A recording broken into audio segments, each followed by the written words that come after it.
Brexit failure a catastrophic breach of trust, says May. A failure to deliver Brexit would be a catastrophic and unforgivable breach of trust in our democracy, Prime Minister Theresa May has warned. Writing in the Sunday Express, Mrs. May pleaded with MPs to back her Brexit deal in Tuesday's Crunch Commons vote.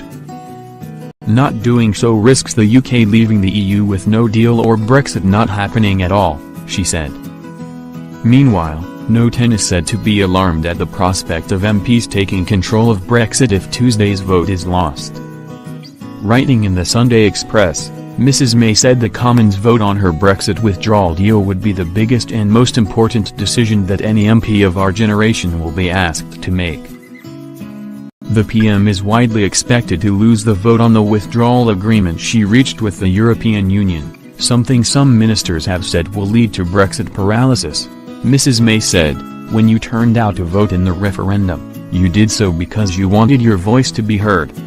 Some of you put your trust in the political process for the first time in decades. We cannot, and must not, let you down. Doing so would be a catastrophic and unforgivable breach of trust in our democracy. So my message to Parliament this weekend is simple: it is time to forget the games and do what is right for our country. Please upgrade your browser. Your guide to Brexit jargon. Enter the word or phrase you are looking for. /form.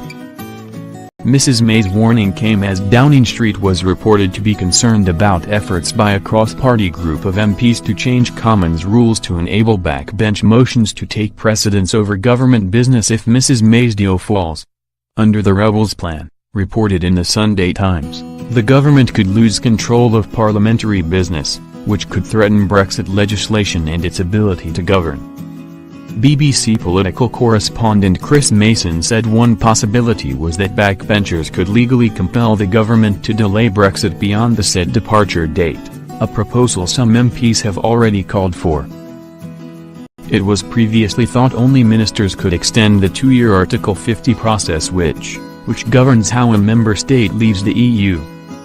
The UK is due to leave the EU on March 29, 2019 automatically, whether the deal is passed by MPs or not. Quick guide: what is a no-deal Brexit? A no-deal Brexit is where the UK would cut all ties with the European Union overnight. Theresa May's government, and many others, believe this would be hugely damaging and want a more gradual withdrawal. But if Parliament can't agree on that, and nothing else takes its place, the UK will leave without a deal. This would mean the UK would not have to obey EU rules. Instead, it would need to follow World Trade Organization terms on trade. Many businesses would see new taxes on imports, exports and services, which are likely to increase their operating costs. That means the prices of some goods in UK shops could go up. The UK would also lose the trade agreements it had with other countries as a member of the EU, all of which would need to be renegotiated alongside the new agreement with the EU itself. Manufacturers in the UK expect to face delays in components coming across the border. The UK would be free to set its own immigration controls. However, some UK professionals working in the EU and UK expats could face uncertainty until their status was clarified. The European Commission has said that even in a no-deal scenario, UK travelers won't need a visa for short visits of up to 90 days. The border between Northern Ireland and the Irish Republic would become an external frontier for the EU with customs and immigration controls, though how and where any checks would be made is not clear. Some Leave supporters think that leaving without a deal would be positive if the right preparations were made. They say criticism is scaremongering and any short-term pain would be for a long-term gain.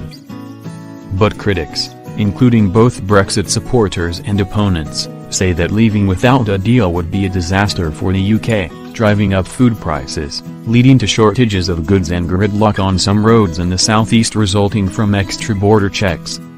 On Monday, the debate on the meaningful vote on Mrs. May's deal will resume for a fourth day. The vote had been scheduled to take place in December but was called off at the last minute by the Prime Minister, who was facing almost certain defeat.